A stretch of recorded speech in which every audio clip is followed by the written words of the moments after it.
Los misterios de la magia.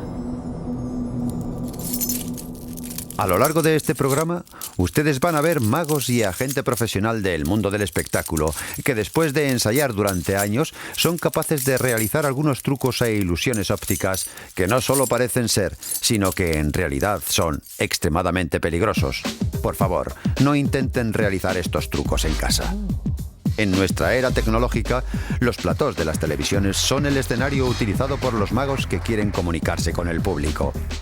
El dominio de este medio es una habilidad más que han de incluir en su repertorio siempre cambiante. Después de todo, los magos son las únicas personas a las que se les permite engañar legítimamente, y para poderlo hacer tienen que dominar forzosamente muchas artes. Aprovecharse de la ignorancia del público y aplicarla al mundo secreto de la ilusión es algo que han estado haciendo desde hace siglos.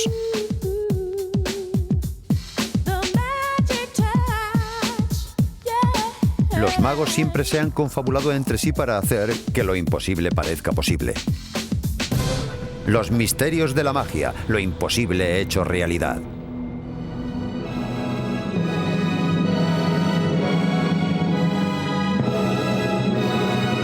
A lo largo de la historia de la magia, muchos principios científicos han sido explotados por los pioneros de la magia para entretener y confundir a su público.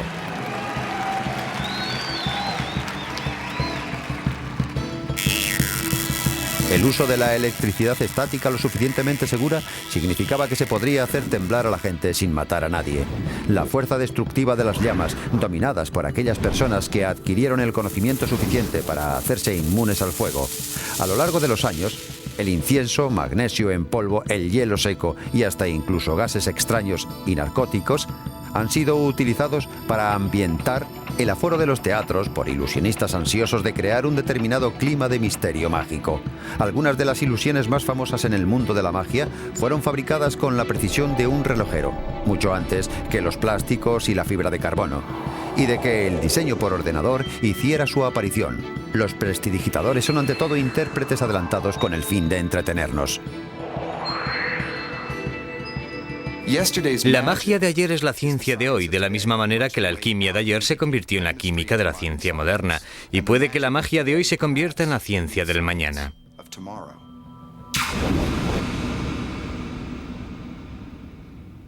Los magos siempre han intentado incorporar los últimos avances de conocimiento científico a sus shows.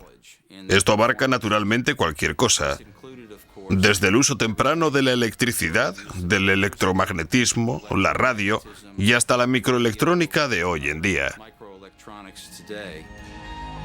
La tecnología empleada por los primeros magos fue compartida solo por unos pocos y resultaba totalmente desconocida para el público en general. Los magos adaptaron la tecnología disponible con tanta destreza que ni siquiera los expertos detectaron que estaba siendo utilizada. La magia siempre ha contado con la necesidad del público de sentir confusión y hasta miedo, y a menudo, para conseguir este fin, los magos han empleado la óptica para crear ilusiones ópticas escalofriantes. Algunas de las ilusiones más efectivas corroboran el refrán que dice: todo se hace utilizando humo y espejos. El conocimiento de los principios ópticos ha resultado ser tremendamente valioso a los magos. Se comenzó a utilizar la linterna mágica a escondidas hacia finales del siglo XVIII. Inventada un siglo antes, la linterna mágica fue la precursora del moderno proyector de diapositivas. Con la llama vacilante de su lámpara de parafina y el humo procedente de su chimenea, la luz de la lámpara proyectaba diapositivas de cristal pintadas a mano, proporcionando una forma de entretenimiento inofensiva en los salones de la época. En el fondo, el espectáculo de fantasmagoría no era más que un simple espectáculo multimedia de fantasmas que fue presentado en Europa por primera vez hacia principios de los años 1790. Inicialmente fue presentado en Viena y Berlín, para luego materializarse en París al mismo tiempo que la Revolución Francesa. Fue un espectáculo presentado por un belga que se llamaba Etienne Gaspard Robert, o simplemente Robertson, como le gustaba ser llamado. Podríamos decir que Robertson fue el Steven Spielberg del espectáculo de fantasmas, si se quiere. Ideó toda suerte de increíbles efectos y presentó su espectáculo fantástico en el convento de los capuchinos en el centro de París. Para que el público creyera que estaba viendo fantasmas, Robertson usa la técnica de retroproyección con una linterna mágica para conseguir los efectos ópticos. Oculta de la vista del público, Robertson usaba su linterna mágica para proyectar capa sobre capa de diapositivas que ilustraba al populacho de la época. Fantasmas, cuentos de niños y fábulas, algunas de estas diapositivas creaban la impresión de movimiento. Todas ellas fueron proyectadas con gran efecto, bien sobre una cortina de humo de un brasero o bien sobre una pantalla de muselina. En Europa, hacia la mitad del siglo XVIII, había una corriente de interés hacia lo oculto, especialmente la magia, sociedades secretas y sesiones de espiritismo. Un alemán, el fracasado dueño de una cafetería, descubrió la perfecta manera de poder combinar sus conocimientos de magia con algunos efectos para entretener y aterrorizar al foro de un teatro. Johann Schröfer comenzó a organizar sesiones de espiritismo en su sala de billares en la ciudad de Leipzig. Muy pronto se dio cuenta de cómo engañar a sus clientes, haciéndoles creer que tenía el poder de comunicarse con sus parientes muertos y hacer aparecer a sus espíritus. Tomando como suyas unas técnicas utilizadas por los antiguos sacerdotes para hacer sus acólitos más susceptibles a cualquier sugerencia, Schröfer primero insistía en que todas las personas que iban a participar en sus reuniones de espiritismo ayunaran totalmente durante las 24 horas previas a la reunión. Luego confundía aún más sus sentidos ya debilitados, empleando bebidas narcóticas y quemando incienso. Los bruscos cambios en la iluminación provocaban la constante dilatación de las pupilas de los ojos de los allí reunidos, haciendo totalmente imposible una visión normal.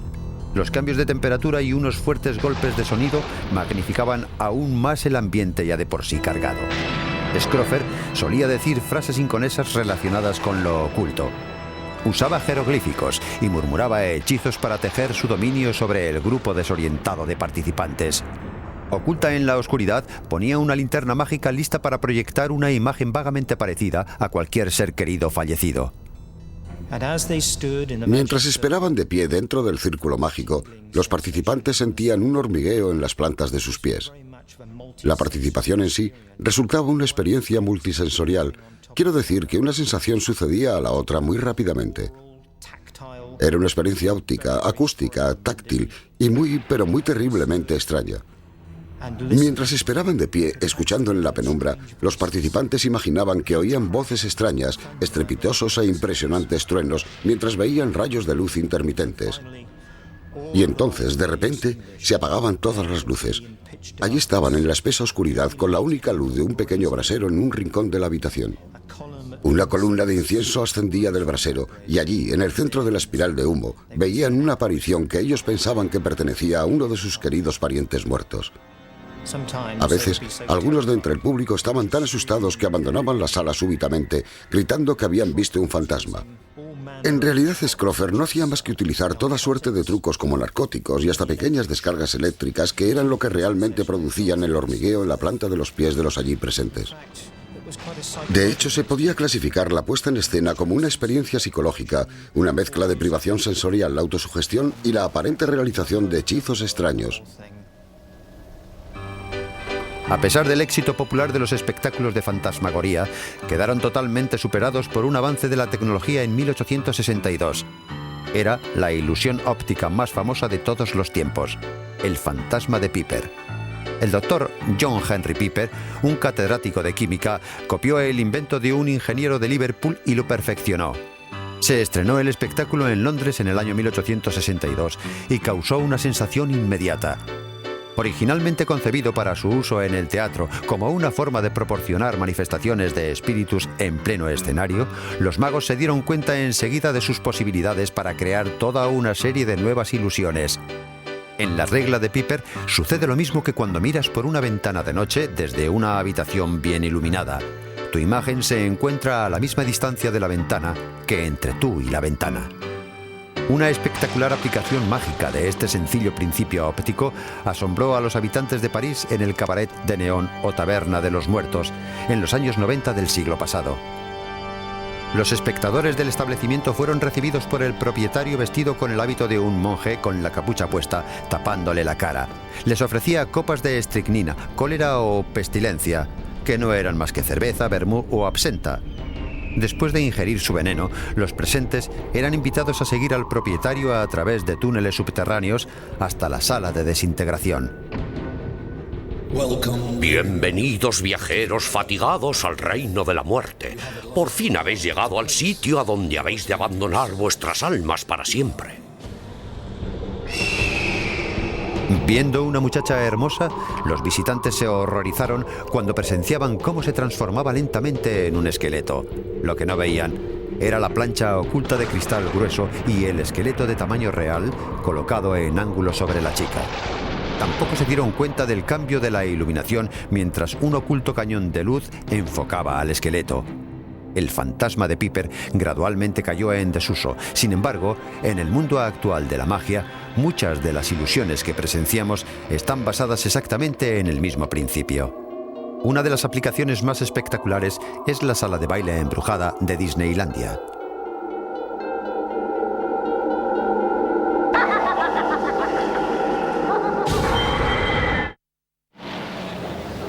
Parece que el escenario está completamente vacío, salvo 3 enormes planchas de grueso cristal.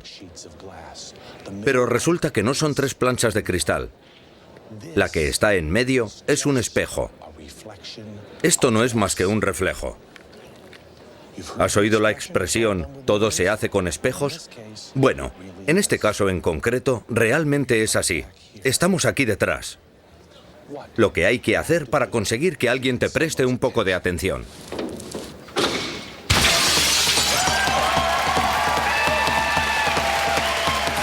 Los magos modernos se han apresurado en retomar y desarrollar nuevas ilusiones ópticas basadas en los antiguos principios. Una vez más, hemos realizado un círculo completo para volver a la simplicidad del humo y los espejos. Yo estaba imaginándome cuál iba a ser el futuro de la magia, qué es lo que sería y qué nos aportaría. Empecé a pensar en la luz, en cómo manipular a una luz tangible. Así que empecé a juguetear con luces diferentes, produciéndolas como por arte de magia, exactamente igual que hacían los chamanes antiguos. Luego pensé, seguramente un chamán en el futuro producirá fuego por arte de magia y luego lo transformará en luz. Me imaginaba una especie de evolución desde aquellas primeras hogueras mágicas de las antiguas tribus hasta los años luz en un futuro lejano.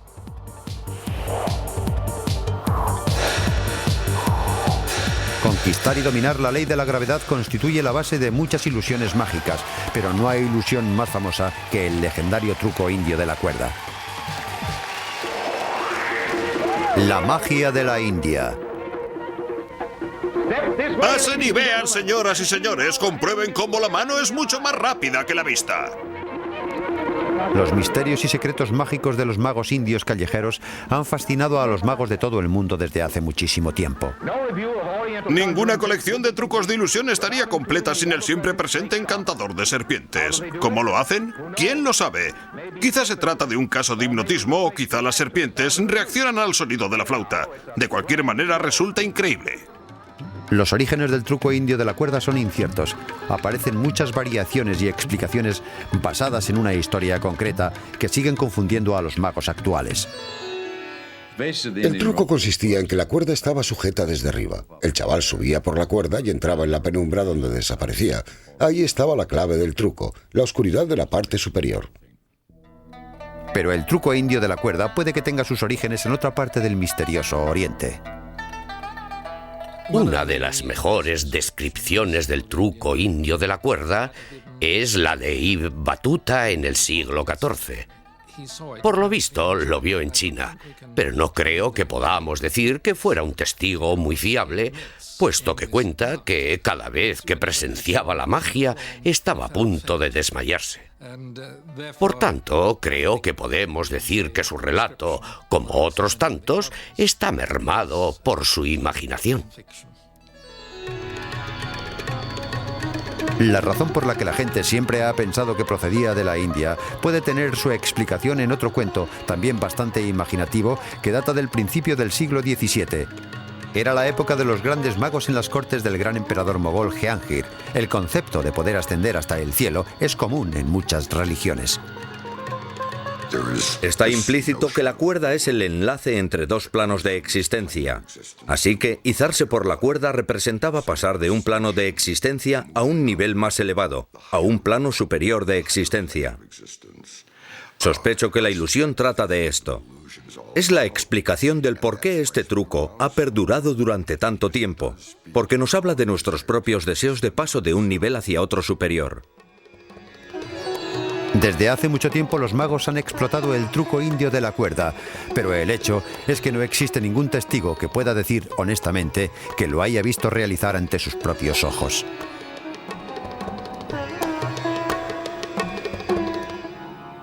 Siempre se trata de que había una vez una tía del primo de mi cuñada que tenía un hermano militar destinado en la India. Él fue quien vio el truco indio de la cuerda. ¿Sabes? Nunca he conocido a nadie que haya podido decir que ha visto el truco indio de la cuerda con sus propios ojos. Algunas de las personas que lo han visto dicen que lo que han presenciado fue una versión del truco original en el cual un chico trepaba por una cuerda. Aquí podemos ver a una ilusión de equilibrio muy conocida por todos, en la que un muchacho trepa por un poste para luego quedarse allí arriba. Yo personalmente creo que esta ilusión es el origen del truco, pero que yo sepa, nadie ha visto la versión completa del truco.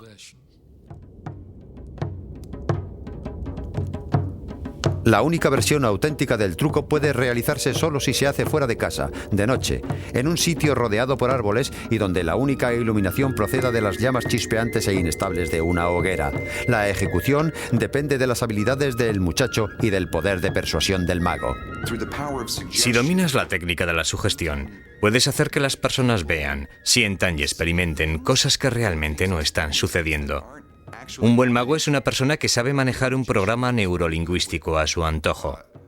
También un estado hipnótico inducido puede hacer creíble la experiencia de ver desaparecer un elefante del centro del escenario gracias a las imágenes hábilmente sugeridas por el mago, utilizando su voz y demás efectos sonoros.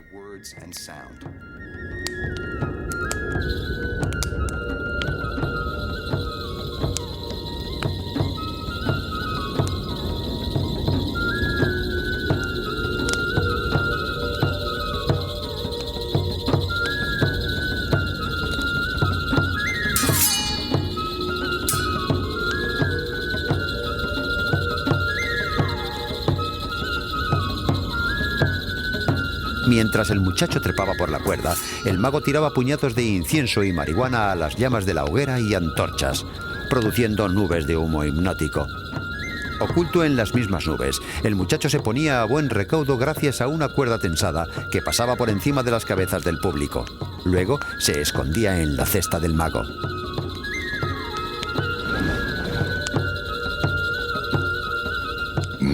Yo creo que la magia tiene lugar dentro de la cabeza de las personas. Un mago puede hechizar al público involucrándole en su ilusión utilizando una imagen mental o una serie de imágenes que gradualmente se hacen cada vez más y más reales y poderosas para ellos. Los testigos dirían que estaban seguros de que habían presenciado cómo el muchacho había trepado por la cuerda para luego desaparecer por completo. Así que cuando el mago sacaba al muchacho de la cesta, creían que habían sido testigos de lo imposible. Estos cuentos ayudaron a crear el mito del truco indio de la cuerda. Basándome en la investigación de aquellas personas que han estudiado la historia y tradición del truco indio de la cuerda, estoy convencido de que es una mezcla asombrosamente fuerte de leyenda y folclore, que quizá tuvo sus orígenes en las exhibiciones de los faquires y magos callejeros en la India, que realizaban trucos mucho menos ambiciosos que el de hacer desaparecer a un muchacho, pero que hablaban mucho de las leyendas del famoso truco indio de la cuerda. Pero que yo sepa, el truco solamente ha sido llevado a cabo por métodos convencionales de ilusionismo por algunos magos a lo largo del siglo XX.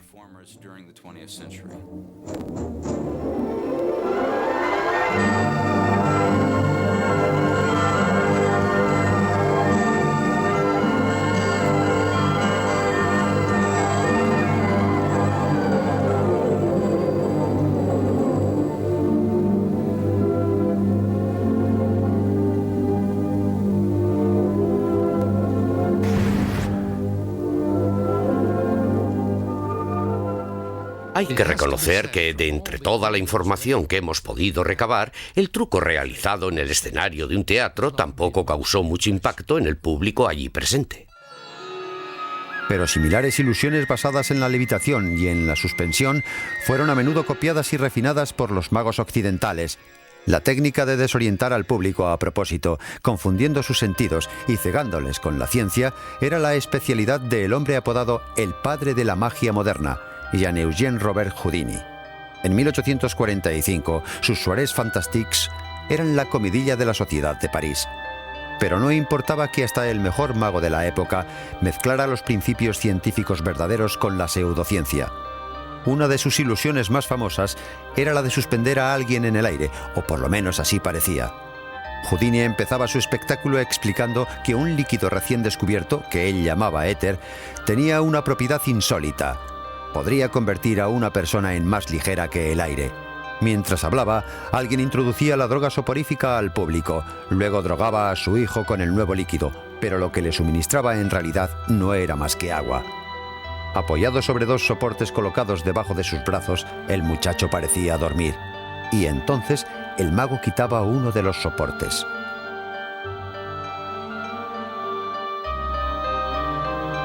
Acto seguido levantaba las piernas de su hijo hasta colocarle en una posición completamente horizontal.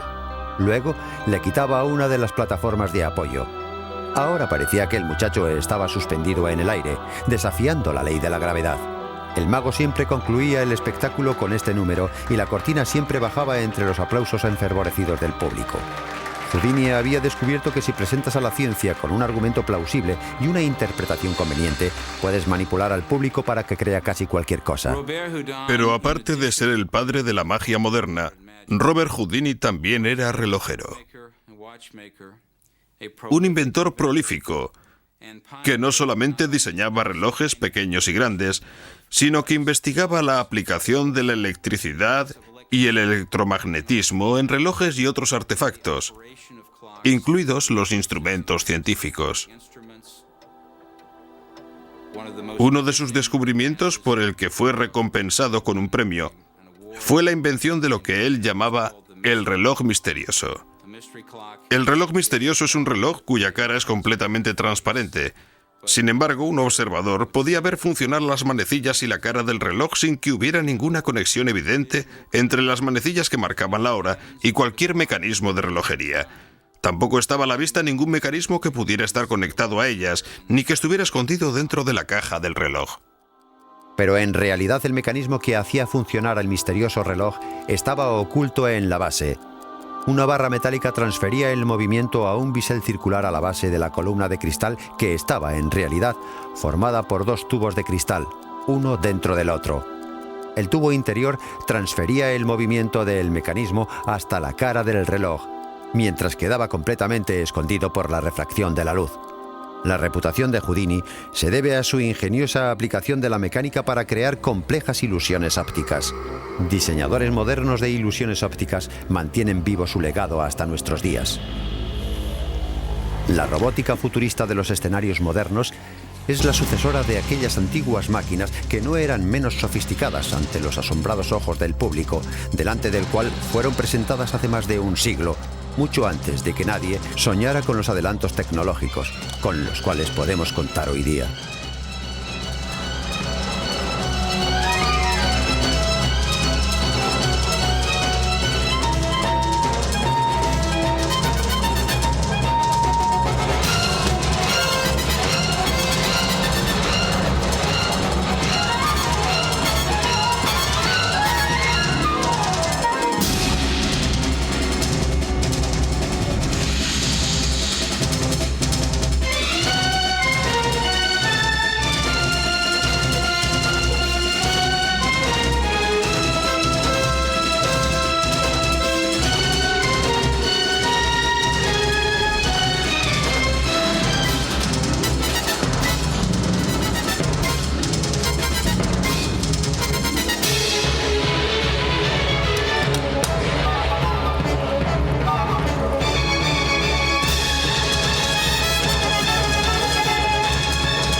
Allá por el año 1849, la obra maestra de la magia mecánica de Houdini fue un muñeco que medía algo menos de 1 metro de alto. El nombre del muñeco era Antonio Diavolo. El aparentemente sencillo muñeco cautivaba a toda Europa y guardó sus secretos para sí durante más de 150 años. Delante de un número reducido de público, Antonio saludaba desde un escenario fabricado especialmente para él. Antonio, el artista del trapecio, solía inclinar su cabeza y saludaba al público antes de comenzar su número, que era una rutina de movimientos acrobáticos que parecían ejecutados por una persona de carne y hueso. En realidad, Antonio era un autómata articulado y cuidadosamente equilibrado. Unos diminutos pistones y ruedecillas le hacían desplazarse. Nosotros solo podemos especular cómo conseguía la velocidad necesaria para rotar verticalmente y soltar sus manos de la barra sin la ayuda de ningún contacto físico con ningún mago que permanecía en el escenario durante todo el espectáculo. Aunque creado por Houdini, Antonio fue también el resultado del impecable trabajo de un experto maquinista, tallista y titiritero. Su cuerpo estaba hueco, una cáscara hecha de capas de tela y pegamento. Sus manos y piernas estaban hechas de madera cuidadosamente tallada y su cabeza había sido laboriosamente construida de cartón piedra. Puede que sepamos el método y los materiales utilizados en la construcción de Antonio, pero el secreto de su movimiento sigue siendo un misterio. Uno de los autómatas o pseudoautómatas más famoso es el que fue construido por Wolfgang von Kempeler para jugar las partidas de ajedrez. Este autómata fue construido en 1770 para una emperatriz austríaca. Tenía la apariencia de un turco y tenía el tamaño real de una persona. Viajaba por toda Europa desafiando a plebeyos y a reyes a jugar al ajedrez, venciendo a todos por igual. Después de una carrera de un siglo, ha sido recientemente restaurado y ahora funciona igual que lo hacía antes. Von Kempelen solía sacar su artefacto al escenario a empujones. Luego sacaba un manojo de llaves de su bolsillo. Abría la puerta izquierda de la máquina y dejaba toda la maquinaria a la vista del público. Luego pasaba por detrás de la máquina con una vela encendida, donde abría otra puerta para dejar ver la llama de nuevo, para demostrar que allí dentro no había más que maquinaria. Dejaba todas las puertas abiertas de par en par para dar la vuelta entera a la máquina, mostrando un par de puertecitas que tenía el turco en su espalda y detrás de sus piernas.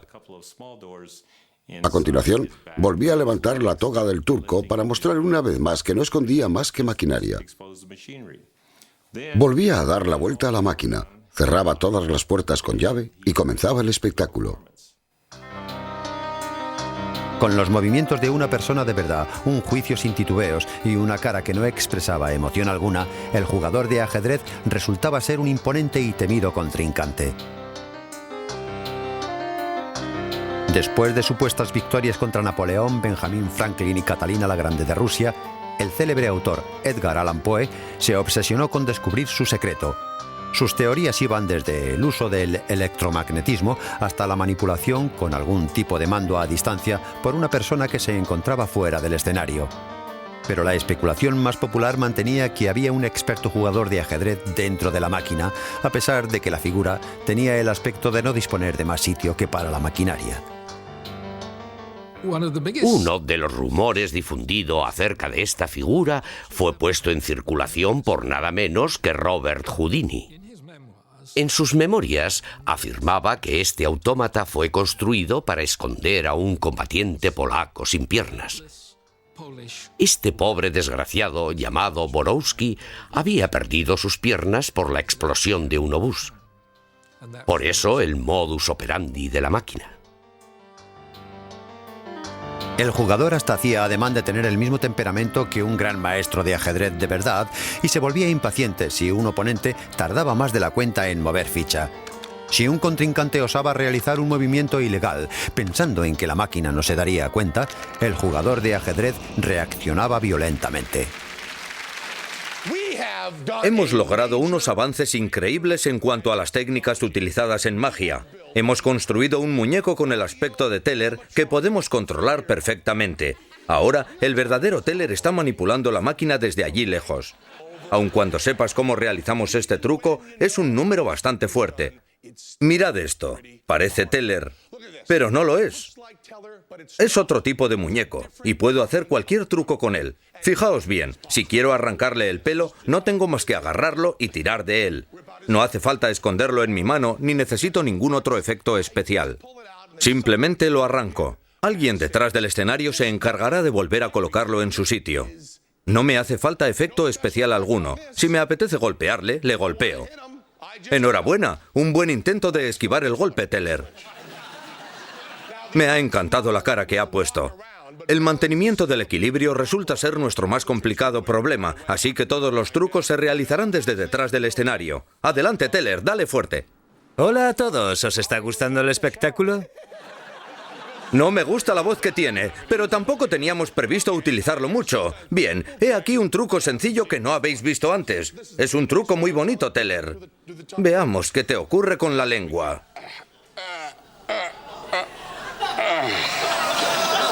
Mucho mejor. Ahora, si no supierais que se trata de un muñeco, lo estaríais pasando fatal, ¿verdad? A propósito, Teller, ¿quieres que guarde este trozo? Los magos siempre se han sentido fascinados por las llamadas artes asociadas, números que datan de la época en que los magos realizaban sus trucos e ilusiones en las fiestas de los pueblos al lado de atrevidos artistas de circo.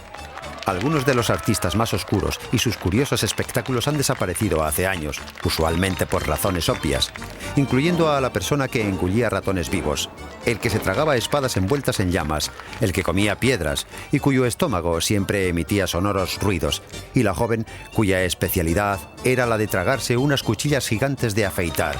En el siglo XVII, un número muy popular era el surtidor humano, el hombre que podía regurgitar agua, cerveza o vino a voluntad. Señor Hadji Ali. Hadji Ali era un increíble artista egipcio. Se convirtió en un personaje muy popular en las décadas de los años 20 y 30. Él podía regurgitar a voluntad, y su espectáculo, que dicho sea de paso, muy pocas personas han intentado emular, consistía en beber ingentes cantidades de agua.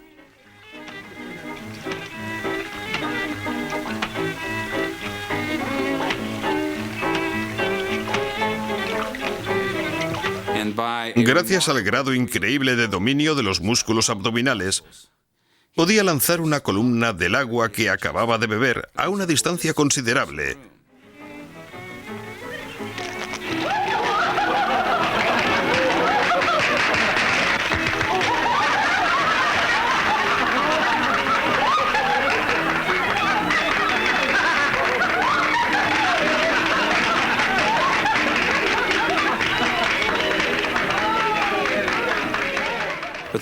Pero la cosa más asombrosa que hacía, y probablemente la que le causó la enfermedad que le produjo la muerte, era que solía beber una gran cantidad de agua,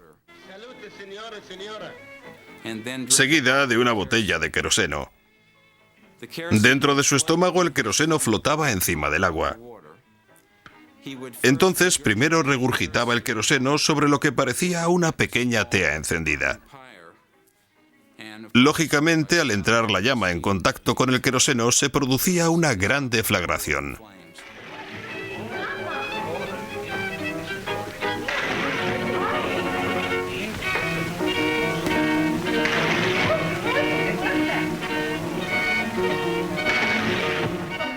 Después de expulsar todo el queroseno, aún le quedaba en su estómago la enorme cantidad de agua que había bebido antes, así que entonces lanzaba el agua para apagar las llamas. Su temprana muerte debida a un ataque al corazón y a una bronquitis recalca los peligros asociados con algunas de las artes asociadas.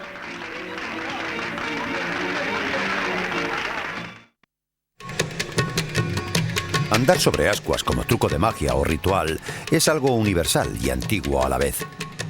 Uno de los más famosos artistas de esta especialidad fue un mago indio llamado Khuda Bux. En los años 30 realizó una serie de espectáculos donde andaba sobre ascuas incandescentes. Al mismo tiempo, se ofrecía voluntariamente a someterse a cualquier control científico para demostrar que no había truco alguno y que él era incombustible. Superó todas las pruebas y llevó su secreto, si es que realmente guardaba uno, a la tumba. A lo largo de los años, mucha gente ha intentado desentrañar el secreto. Desde hace siglos, los científicos han buscado una teoría que explicara el fenómeno. Antes de proceder, quiero advertir a todo el mundo que está viendo nuestro programa que no se puede encender una hoguera en el patio de la casa y luego intentar dar un paseo por encima de ella, ¿vale? Yo mismo he andado por encima de brasas miles de veces y al principio me he quemado unas cuantas veces.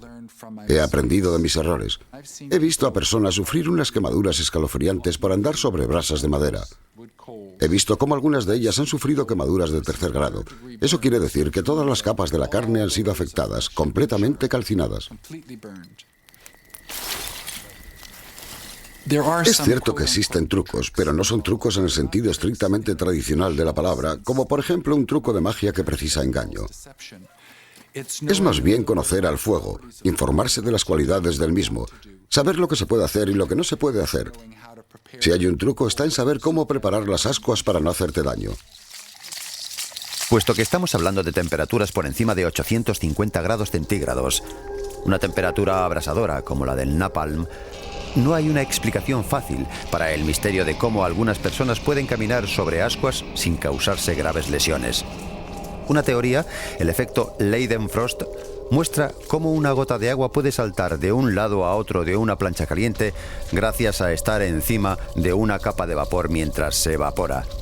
El vapor de agua es un pobre conductor de calor, pero esta teoría no puede explicarlo cuando se tienen los pies secos.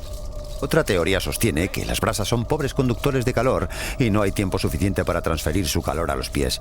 Se justificaba la teoría porque al colocar un filete crudo sobre brasas, la carne no cauteriza inmediatamente. Sin embargo, esta teoría era falsa, puesto que andaban por encima de planchas de metal caliente, una superficie que sí cauteriza el filete al primer contacto. Yo tengo mi propia teoría, y es la primera vez que la expongo en público, así que la estoy compartiendo con el mundo por primera vez hoy. En mi clase de ciencias, el profesor cogió un vaso de papel, lo colocó sobre una llama y llegó a hervir agua dentro de él. Para un simple estudiante de secundaria, parecía que estaba haciendo magia, pero el experimento no tiene absolutamente nada que ver con la magia. La razón por la que el agua hierve y la copa de papel no se quema es que la temperatura a la que el papel prende fuego es más alta que 100 grados centígrados. Ahora, una vez que el agua hierve a 100 grados centígrados, no se pone más caliente. Después de estar expuesta a las llamas durante más tiempo, el agua se convierte en vapor. Pero el agua propiamente dicha se queda a la temperatura de 100 grados centígrados. Así que por estar en contacto con el papel, resulta que es el agua lo que evita que el papel se caliente más que 100 grados. Lógicamente, el papel no va a prender fuego, puesto que precisa una temperatura por encima de los 100 grados centígrados para hacerlo y para convertirse en llamas. Cuando colocamos un pie sobre las ascuas, la sangre que está circulando por nuestros cuerpos actúa de manera parecida al agua en el vaso de papel, siempre y cuando estemos preparados emocionalmente para no entorpecer su flujo. Resulta que es la propia sangre la que refrigera la piel del pie. A ver si me entiendes. No es que nuestro pie baje la temperatura a las ascuas, claro que no. Si elevas la temperatura de tu cuerpo por encima de un punto determinado, es claro que te vas a quemar. Así que las personas que no se queman son aquellas que no están elevando la temperatura de sus pies hasta el nivel en que se hacen daño. La variante aquí parece ser el estado mental de cada uno, puesto que la carne es carne y todos tenemos la misma. Las brasas también son las mismas para todos. Sin embargo, ¿cómo se explica el hecho de que de un grupo de 100 personas solamente 2 o 3 se quemen? ¿Cómo se explica este fenómeno con las leyes físicas, como la idea de Leidenfrost o la teoría de la conductividad? La variante es el estado mental de la persona, no la puesta en escena física. Igual que cualquier nueva tecnología, el descubrimiento de la electricidad en el siglo XIX fue enseguida utilizada por los magos para desorientar y confundir al público con una nueva ciencia. Hoy día, el neón parpadeante de Las Vegas nos recuerda que el primer prestidigitador que vio su nombre escrito en luces era Henry Robin, el rival mortífero de Houdini. Robin abrió su propio teatro en París en 1862, un teatro dedicado a la ciencia, a la magia y a la electricidad. En un escenario repleto de los artefactos eléctricos más modernos, como por ejemplo las bobinas Runkov y los tubos Heisler, Robin presentaba sus espectáculos en teatros llenos de personas ávidas por presenciar los milagros y las maravillas de la era eléctrica. Y si echamos un vistazo a algunos de los pocos tubos Heisler que aún quedan, nos resultaría comprensible entender por qué el público quedaba tan entusiasmado.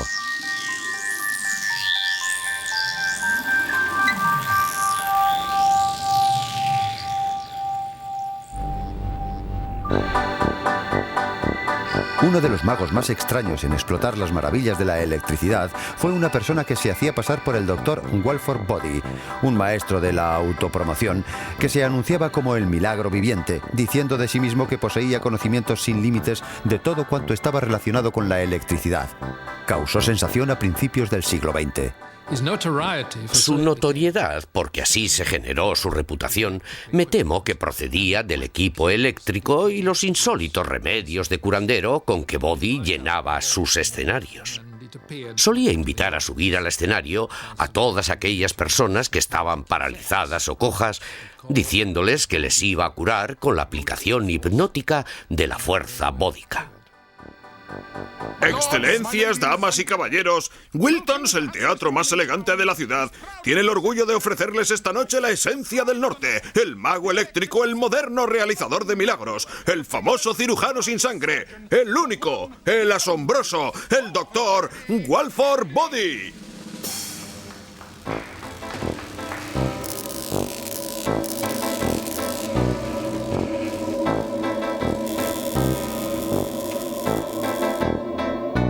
El espectáculo de Body incluía su famosa silla eléctrica, que utilizaba para pasar miles de voltios a través de una persona de entre el público.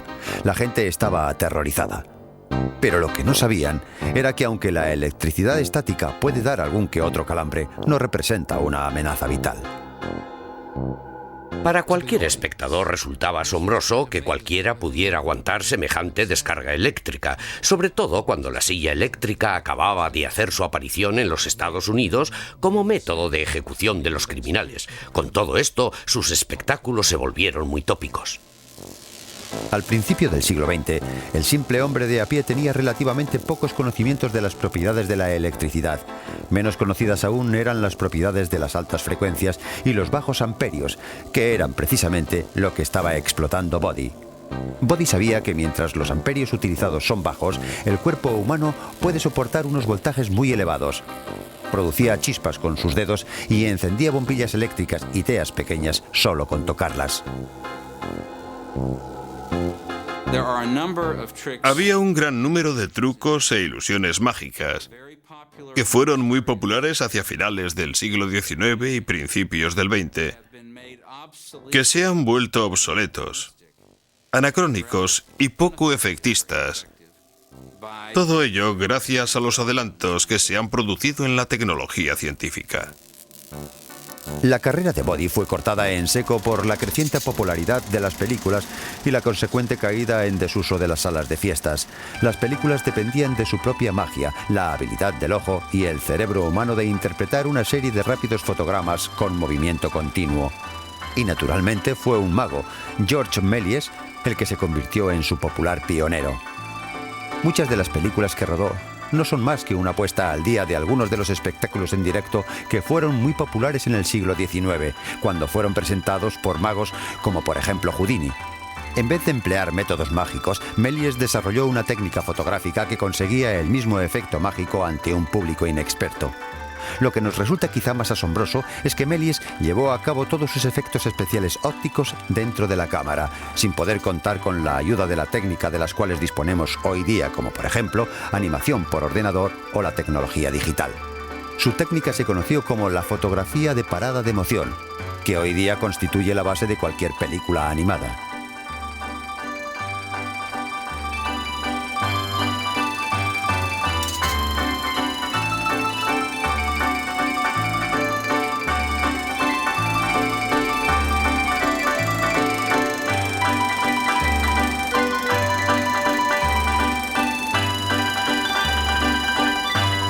La técnica que empleaba Méliès dependía de una cámara fija que él paraba en el momento exacto en el que él quería incorporar algún efecto especial. Entonces, los actores delante de la cámara se congelaban. Se quedaban absolutamente quietos mientras los ayudantes de producción sustituían todo cuanto había que cambiar en la escena. Una vez que todo lo nuevo estaba en su sitio, se volvía a rodar. Cuando se proyectaba la película, el efecto producía la impresión de que había sido filmada en una sola toma. Al final del siglo XX, mientras el cine cedía ante las presiones de la televisión, los magos se enfrentan a la posibilidad de elegir entre tantas tecnologías que les resulta desconcertante. No saben cuál elegir para hechizar al público. Puede que no pase mucho tiempo hasta que aparezca la realidad de la magia virtual y resulta que es el mismo público el que se convierte en mago. En esta época cínica de la información, hay una tendencia entre los jóvenes de creer que toda magia, sea la que se ve encima de los escenarios, sea la de un plató de televisión, es el resultado de los efectos especiales. Sin embargo, mientras tanto, los magos de hoy siguen desconcertándonos y asombrándonos con sus modernas ilusiones ópticas y también los trucos de antaño que necesitaban humo y espejos. Los magos siempre harán que lo imposible nos parezca posible.